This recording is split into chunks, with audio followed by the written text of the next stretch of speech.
Tell me what it is we're doing. We are going kayaking and learning all about tsunamis.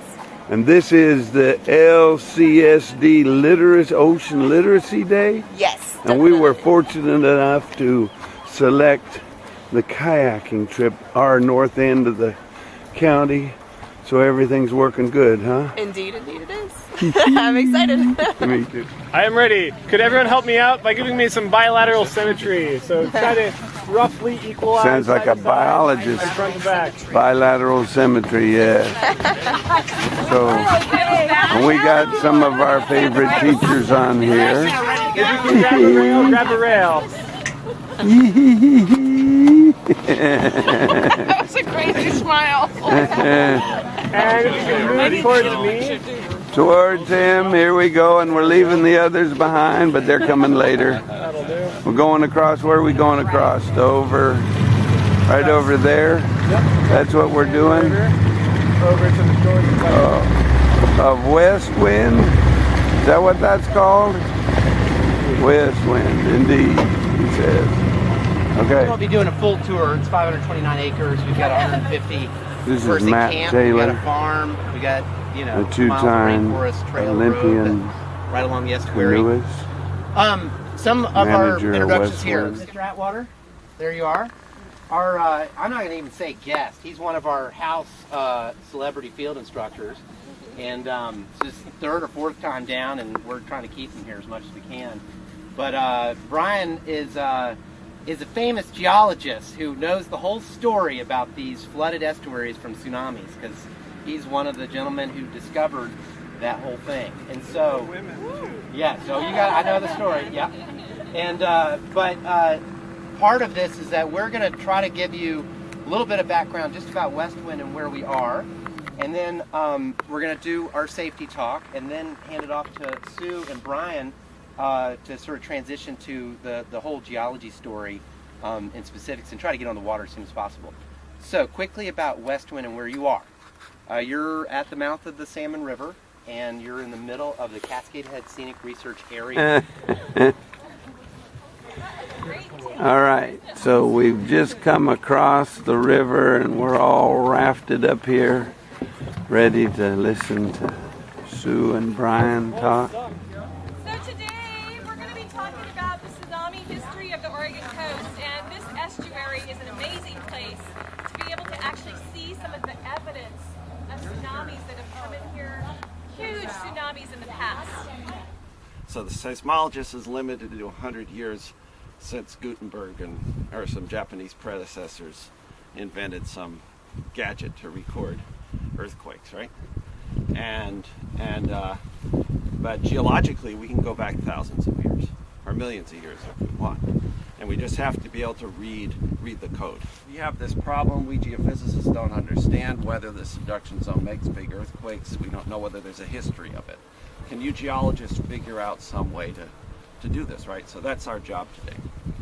Anyways, so let's go over and get a signature of, we need to know what salt marsh sediments look like. That'll help us to interpret, because we've got to figure out a history of land level change, okay? And if you look in the embankment, you'll see little rocks in that dark zone. And what you're seeing in the stratigraphy here is that black line is your, that was your 1700 ground level above the estuary. So it was not, you know, it was on top of a sand. This one right here. Yeah, that one right there. And then it dropped over a meter. Was sand from the got tsunami. Submerged, and then the sand is the gray stuff, even though it's muddy here, but it's a sandy layer that came from the ocean side. Now, one thing he was saying that, you know, all this comes from the sand comes from, the sediment and sand come from both directions, upstream and the ocean coming in. But for this part, you're seeing the actual biological layer, or what they call the anthropological layer, you know, where humans are. And we have a poster, about 20 years ago, this was about 20 feet out.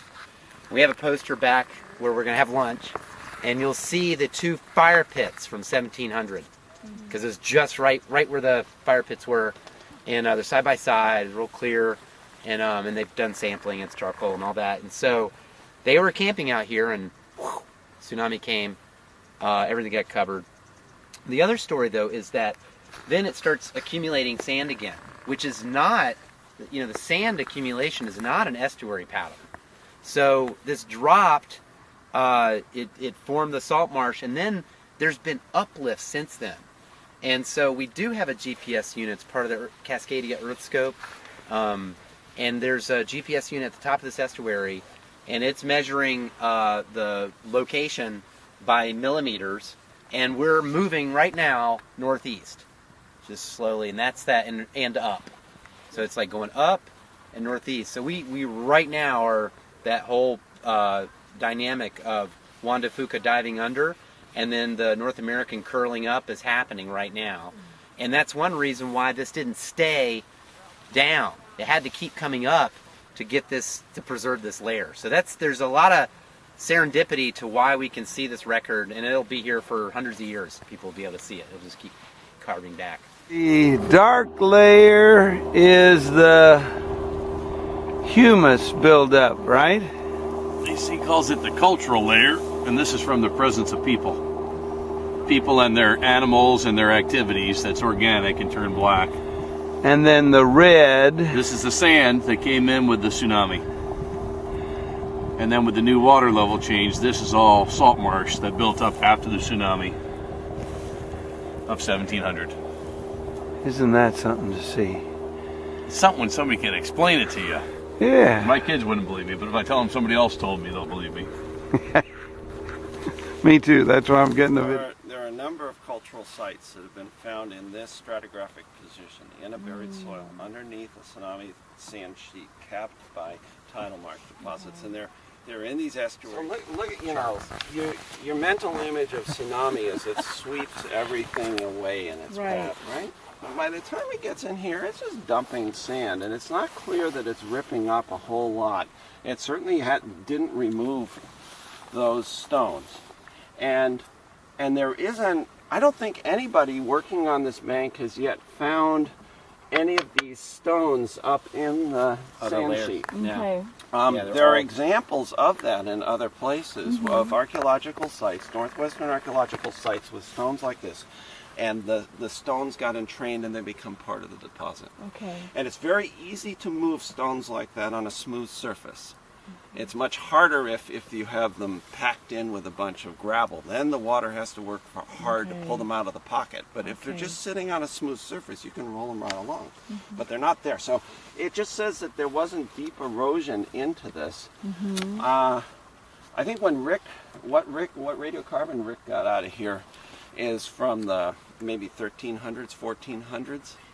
So this is charcoal, and it's older than the time of deposition, but as long as they weren't burning the inside of an old growth tree, the charcoal age may be very similar to the time when the fire took place. Okay. So some of these fire pit remains may predate the 1700 earthquake by centuries. You may have abandoned this site by the time this showed up. I don't think Rick found any evidence that people were using it close to the time of the event. Okay, all right. The theory is they wouldn't have chosen. Everybody likes a view of the sunset. Right. I don't think Native Americans are any different. Good feeding grounds or something. Yeah. Lunch? Yeah, feeding grounds. Speaking of feeding grounds. On that note. South Head, and then the whole rocky shore, and then we have this upland forest of Sitka and Doug fir, mainly Sitka spruce, and the whole deal. So that is probably the same wave train responsible for what they've rutted over there. Yeah, so we have a big cache out at the farm on the other end of the property. We have enough food for 150 people for 2 weeks, shelter, water purification, tea, coffee, lemonade, crumpets, bonbons, first aid kits. Disasters can happen anywhere in the country, anywhere in the world, different kinds. And so even though we have this hazard here, it's not something we have to be afraid of. We just have to prepare for, and then know that we're just going to do our best and help each other and survive together if it happens, if it even happens in our lifetime.